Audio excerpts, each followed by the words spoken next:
What would you do if the only thing standing between you and the street was a single tool you barely knew how to use? What if the one person who believed in you was already gone, and everything they left behind was a name no one in town respected anymore? Pull up a chair and settle in, friends. Let us know in the comments where you're watching from tonight. Maybe a kitchen in Ontario, a living room in Nova Scotia, or somewhere out on the prairies with the wind pressing against the glass. We have a story for you.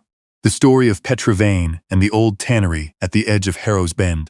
Petra Vane was 22 years old when she arrived in Harrow's Bend with a canvas satchel over one shoulder, a leather working knife tucked into the satchel's inner pocket, and not quite enough money to buy herself supper and a room for the same night.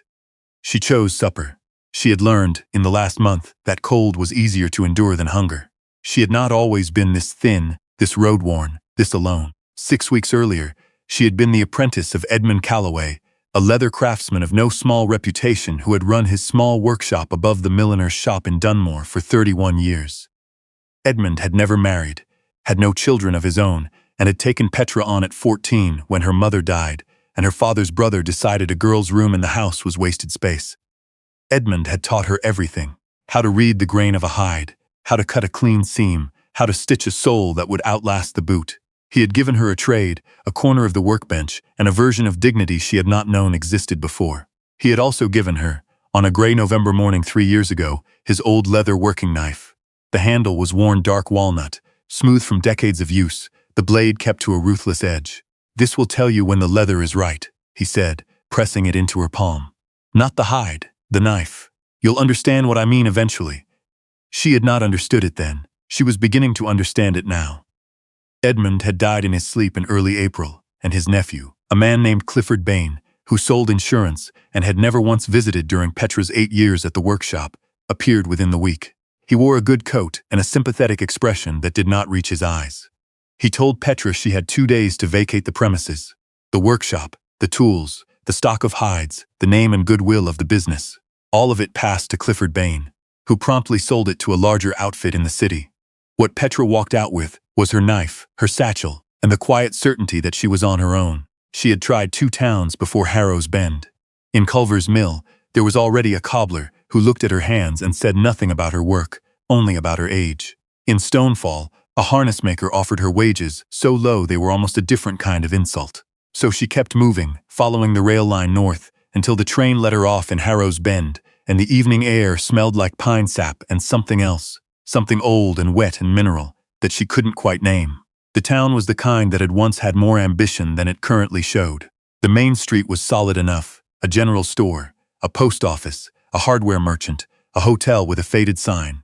But the buildings at the edges of town had begun to lean, and the people who watched her walk in from the station did so with the particular wariness of a community that had learned not to expect good news from strangers. She asked at the hotel about work and was directed, without much warmth, to a woman named Bess Dunmore who ran the laundry. Bess was a compact, sharp-eyed woman of about 50 who looked Petra over in a way that was thorough but not unkind. "I don't need another pair of hands," she said, "but I'll give you a meal and a pallet in the back room for tonight if you're willing to help with the evening pressing." Petra was willing. She pressed linens for 2 hours, ate a bowl of potato soup, and listened to Bess talk about the town the way people talk about a beloved relative who has let them down repeatedly. Harrow's Bend had seen better days. The sawmill had closed 9 years back. The tannery, which had once employed a third of the town, had been shuttered for 15 years. "The old Wickham tannery," Bess said, wringing out a cloth, "sits at the end of Mill Road, just past the creek bridge. Franklin Wickham's father built it. Franklin let it fall to pieces, owes back taxes on it that nobody ever bothered to collect properly." She paused. "It's not a building anymore, really. More a collection of walls that haven't decided to fall down yet." Petra said nothing. But later, lying on the pallet in Bess Dunmore's back room, with the smell of warm linen around her, she stared at the ceiling and thought about a collection of walls that hadn't decided to fall down yet. She had been trained in leather. An old tannery, if anything of it remained, would have the infrastructure she needed. Vats, stone floors, space for curing and cutting and stitching. She thought of Edmund. She thought of what he'd said about building something that outlasts you. She thought about Clifford Bain in his good coat. In the morning, she walked to the end of Mill Road. It was worse than she expected. The main building was a low, heavy structure of timber and fieldstone that had once been substantial. But the roof had partially collapsed at the back end, dragging part of the second story with it. The great wooden vats were rotted through. The windows were empty holes. The smell, decades of tannin and animal hide soaked into the very earth, was extraordinary, a ghost smell, the trace of a whole industry that had breathed and stopped breathing in this spot. Petra stood in the doorway. The door itself was long gone, and felt the particular despair of someone who has just confirmed that their own idea is probably foolish. She was 22 years old. She had one knife and $40, and a knowledge of leather that existed nowhere else in this town. The creek ran behind the building. She could hear it. Tanneries needed water. The bones of the infrastructure were still here, the stone floor, the drainage channels cut into the ground, the massive iron hooks set into the ceiling beams that were still, somehow, intact. What wasn't here was a roof, functioning vats, a source of hides, customers, or money. She turned to leave, and nearly walked into an old man who had appeared silently behind her. He was slight and weathered, wearing a canvas coat that had been repaired in so many places it was more patched than original cloth. He had bright dark eyes and the unhurried manner of someone who has nowhere to be and considers that a form of luxury. "Looking to buy?" he asked. His English had the soft cadence of someone who had spoken Cree first and other languages later. "Looking," Petra said. "Not at buying yet." He nodded, as if this were a satisfying answer. "Joseph Makwa," he said, and held out a hand. She shook it. "Petra Vane. Edmund Calloway's girl," he said. She blinked. "You knew him? Bought my work gloves from him. 30 years back. Good man. Good stitching." He looked past her into the ruined building. "You're thinking about this place. Thinking about it." He made a sound that might have been amusement. "Tax deed. Town holds it. Has for 8 years. Been trying to sell it for $12. He squinted at her. "Leather work?" "Yes. Harrow's Bend hasn't had a leather worker in 11 years. Man who ran the shop retired and moved to Sudbury." He said this without inflection, but she heard what was in it. He was not discouraging her. He was offering information. There was a difference. "Thank you," she said. He nodded once more and walked back the way he had come, along the creek bank, moving with the easy quiet of someone who has walked that path 10,000 times. Petra stood there a while longer. The creek was steady. The iron hooks held. The stone floor had endured 15 years of weather and still lay flat and solid. She walked to the town office and spent $40 on the deed to the Wickham Tannery. The woman behind the counter, a Miss Penelope Croft who wore her reading glasses on a long chain and her skepticism on her face, counted the bills twice. "You know what that property is," she said. It was not a question. "I've seen it." Miss Penelope Croft took a long, slow breath. "Franklin Wickham offered us $60 for it last spring," said. He wanted the iron fittings. She fixed Petra with a look designed to convey the full weight of what she was suggesting. "You've paid $30 less than the man who wanted it for scrap." Petra accepted the deed, folded it into her coat, and walked outside. By the time she reached the tannery, the news had done what small-town news does. A man was already leaning against the fence across the road. She would learn later his name was Franklin Wickham, heavy-shouldered, with the kind of self-possession that comes from decades of being the largest name in a shrinking room. He watched her approach with the deliberate attention of someone who has decided you are entertainment. "Vane, is it?" he said. "I heard you bought my father's building." Petra adjusted her satchel strap and met his gaze. She did not speak. He found this mildly confusing. "I offered the county 60, he continued. "Just wanted the hardware. That place is a liability. The roof alone will cost you more than the whole deed."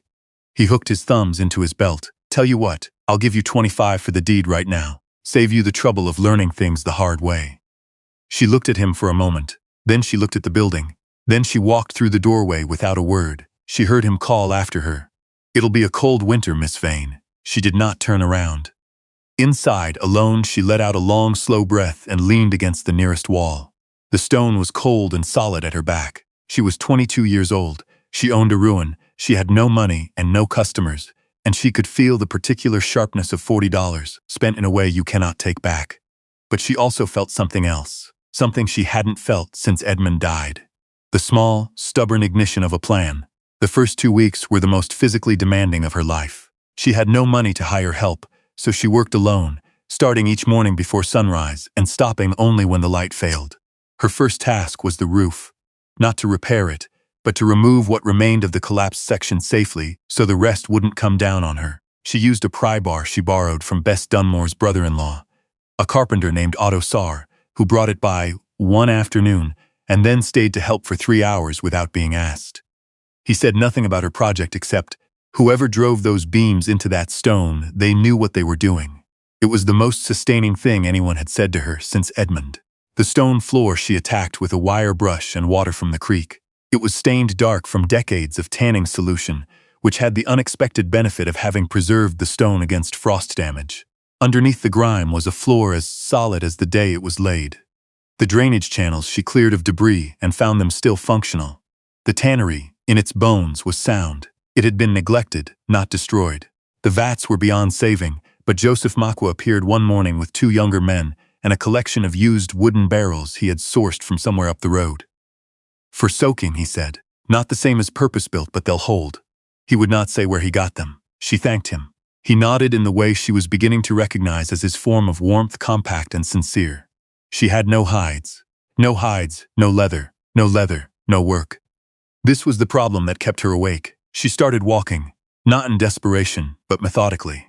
She spent 3 days visiting every farm within an hour's walk of Harrow's Bend, asking about hides from animals already butchered for meat. Most farmers were surprised to be asked at all. Hides from small-scale butchering were typically regarded as a disposal problem, not a resource. She made arrangements with 4 farms, offering to take the hides in exchange for a portion of the finished leather goods. No money changed hands. She had nothing to change. On her walk back from the last farm, she passed a stretch of bush where something caught her eye. A dense growth of a particular shrub along the creek bank, the leaves gone autumn brown, but the bark still identifiable. Hemlock, or something very like it. But lower, growing among the roots, a different plant. Low and stubborn, with a thick waxy leaf and a slightly bitter smell when she bruised it between her fingers. She did not know its name. She gathered a branch and brought it back to the tannery. That evening, Joseph Makwa stopped by. She showed him the branch. He was quiet for a long moment. Labrador tea, he said. My grandmother used it for chest complaints. The bark, he touched the outer layer carefully. When you boil it, it runs a deep red-brown. He looked at her. Good for fixing color in hide. She stared at him. A tanning agent, the old way, he said. Before the chemical vats. He looked out toward the creek. Grows all along the bank here. Always has. She went back the next morning with a basket. The days found their shape. Mornings, clearing, building, repairing. Afternoons, preparing hides, experimenting with the Labrador tea extract, recording what worked and what didn't in a small notebook she kept in the inner pocket of her satchel beside Edmund's knife. Evenings, planning the next day. She was not lonely, exactly. Or rather, she did not have the spare energy to feel it. Loneliness requires a kind of stillness she couldn't afford. Otto Saar came back twice more, helping her brace the sound portion of the roof and hang a temporary canvas over the open section. I'm not doing this for nothing, he said the second time. You'll make my daughter a pair of boots when you're set up. She's hard on footwear. Petra agreed without hesitation. The town watched. She was aware of it the way you are aware of weather. A constant presence, not always comfortable. Men walking along Mill Road would slow as they passed. She heard, secondhand through Bess Dunmore, what was being said, that she was a city girl with ideas above her station, that tanneries were men's work, that she'd be gone by the first snow. Franklin Wickham had his own version. He held court at the hardware merchant's on Saturday mornings, and his version was that the girl had paid $40 for something he'd have demolished for the lumber, and she'd figure that out soon enough. He said it with the casual certainty of a man who had been right about things by default his entire life. Petra heard about this and felt the familiar cold anger that had been with her since Edmund's nephew arrived in his good coat. She did not go to the hardware merchants. She went back to the tannery and worked until her hands ached.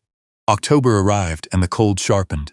She had by then produced her first usable hide, rough in places, not what she would have shown Edmund, but a genuine piece of tanned leather drawn from a farm hide, and a bank of creek plants that everyone else had walked past without seeing. She held it up to the window light, ran her thumbnail along the grain, pressed it with the flat of Edmund's knife. Supple, even. Hers, the first customer found her the way first customers usually find artisans in small towns, through someone else's desperation. A man named Henry Tull arrived at the tannery door on a Thursday afternoon, hat in hand, sent by Bess Dunmore. His son was a logger. His son's boots had failed catastrophically on Monday, and the nearest place to buy new ones was a 2-hour train ride away that Henry Tull couldn't afford. He held out the boots. They were good quality once, but the soles had separated and the upper leather had split along the toe. Petra examined them. I can resolve these, she said. New sole leather, re-sewn upper. They'll be sounder than when your son bought them.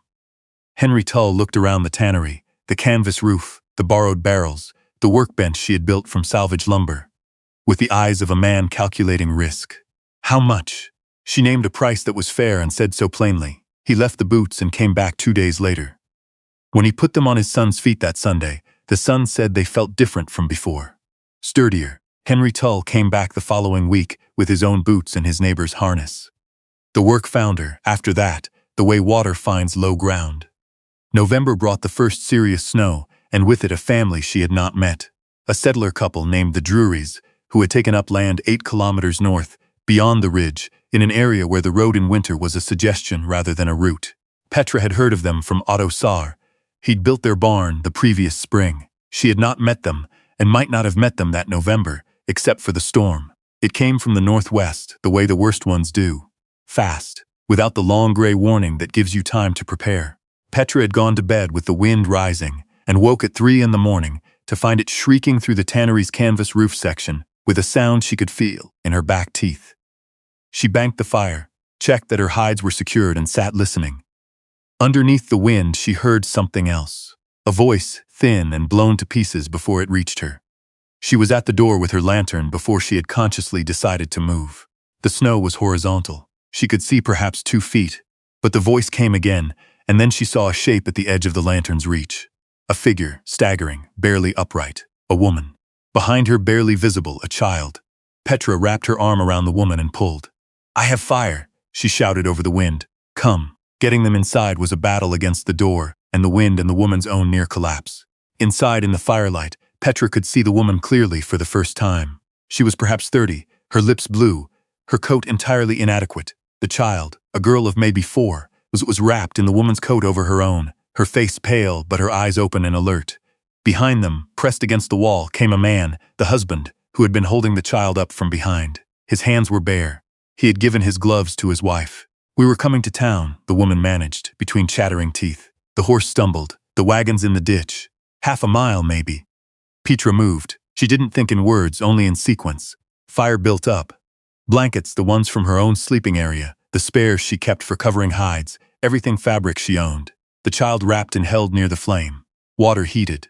The woman, she said her name was Lena Drury, had a cough that had started before the storm, a wet, rattling sound that Petra recognized with a sinking in her chest. It was the cough of lung trouble, the kind that a winter night in the open could turn to something fatal. Edmund had never been a healer, but he had kept in his workshop for years a small packet of dried plant material given to him by an Algonquin woman who had come in for a moccasin repair and left him the packet in lieu of payment she didn't have. He had told Petra what it was for. Steam it in hot water and breathe the air over the cup. Helps the chest open. She had forgotten about it entirely until this moment. She didn't have Edmund's packet. But she had, drying in bundles from the rafters, the Labrador tea she'd been collecting for months along the creek bank. The same plant Joseph Macwa had identified. She knew it was used for chests. She brought down a bundle, stripped the leaves, steeped them in the kettle. The steam rose sharp and clean, and slightly medicinal. She held the cup near Lena Drury's face. Breathe, she said. Slowly. Lena breathed. Her husband, whose name was Callum Drury. She noticed and was startled by the resemblance to Edmund's surname and let the feeling pass. Held his daughter and watched Petra with an expression she did not know how to name. Not hope, exactly. More like a man who has run out of options and found, at the very last moment, that an option existed.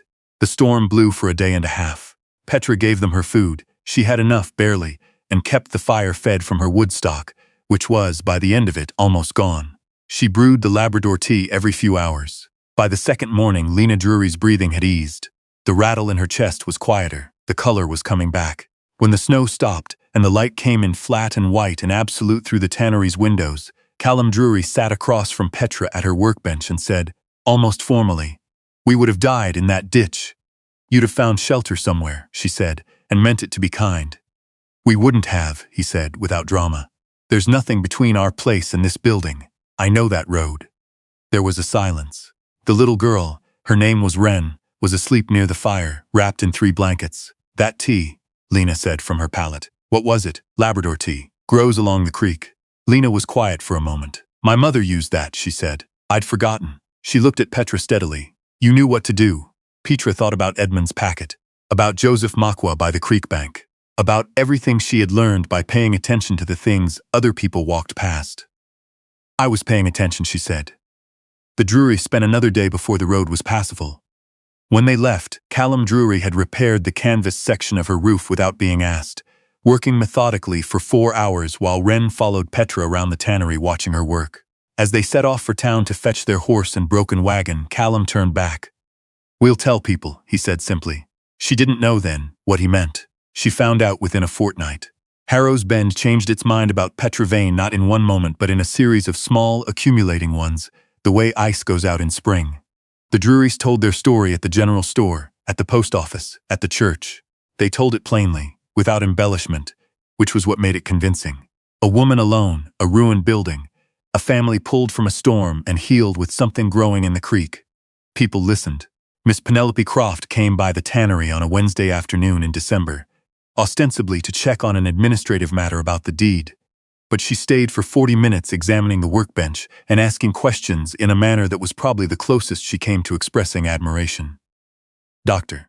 Elias Vord, the town's only physician, a methodical man who had practiced in Harrow's Bend for 20 years and trusted very little he hadn't seen himself, came the following week. He brought a flask of the Labrador tea that Lena Drury had given him and asked Petra where she'd found it. She walked him down the creek bank and showed him the stands of it, thick and unremarked, along the water's edge. He crouched down and examined the plant in the particular way of a man recalibrating. I know this plant, he said slowly. I know it's used. I didn't know it grew here. He straightened up. In your judgment, Miss Vane, for chest complaints in children. I'm a leather worker, she said carefully. Not a doctor. I understand that, he said. In your observation. She told him what she'd seen. He listened. He came back the following month to tell her that he'd used a preparation of Labrador tea with 2 patients and wished to understand her method more precisely. He did not credit her publicly, but he also never dismissed her. And a doctor who does not dismiss you is, in a small town, its own form of endorsement. By February, the orders were more than she could fill alone. She hired a girl of 16 named Bertie Holt, who had quick hands and no fear of the work. She wrote to a tannery supplier in Hamilton and arranged a proper account for materials. Otto Saar built her a new workbench, wider and more stable, and fitted proper glass in 2 of the windows. The canvas over the open roof section was replaced, section by section, with real timber, the cost offset against boot work for Otto Saar's extended family, which was considerable. Franklin Wickham came in March. He didn't ride in on a horse or call out from the road. He walked in through the door, the new door, solid oak, fitted by Otto Saar, and stood in the middle of the tannery looking around with the expression of a man who expected to feel contemptuous and found, instead, that something had shifted in him without his permission. Petra was at the bench cutting a pattern. She looked up. I've a set of driving harness, he said. Old. The stitching's given way in 3 places. I'm told you're the only person in the county worth trusting with harness work. She set down Edmund's knife and looked at him for a moment. Bring it in, she said. I'll have a look at it. He brought it in. She examined the stitching, the wear points, the leather quality. She quoted him a fair price, the same she would quote anyone. He paid without negotiation. He didn't apologize. She didn't require it. The transaction itself was a kind of accounting she found sufficient. Spring came to Harrow's Bend, with its particular northern extravagance. The snow vanishing almost overnight, the creek rising, the stand of Labrador tea along the bank putting out its new leaves, waxy and determined. Petra stood at the tannery door one morning in April, breathing in the smell of wet earth and open water, and thought about Edmund, about the workshop above the milliner's, about Clifford Bain and his good coat, about the deed in her coat pocket that cold October morning, and the woman at the counter who had counted her $40 as if they were a small form of madness. Bertie Holt appeared behind her, asking something about a delivery of hide from the Tull farm. Petra answered and turned back inside, where the smell of good leather and clean work and something quietly alive had replaced the ghost smell of the old ruin. Joseph Makwa stopped by that afternoon with his granddaughter, who wanted to watch the cutting. He stood in the doorway, in his patched canvas coat, looking at the tannery with those quiet dark eyes, and said nothing for a long moment. Edmund Calloway would have liked this, he said finally. Petra ran her thumb along the worn walnut handle of the knife on her belt. Yes, she said. I think he would have. She went back to work. Above her, through the new timber rafters, A square of April sky was vivid and certain, and hers. We think about Petra sometimes when we pass a building that looks like it's given up. When we see something worn and set aside that someone once made with care, we wonder who's paying attention. If her story stayed with you tonight, leave us a comment and let us know where you're watching from. And if you know someone who's holding on to something worth fighting for, share this with them. We'll be back soon with another story from the places most people stop looking.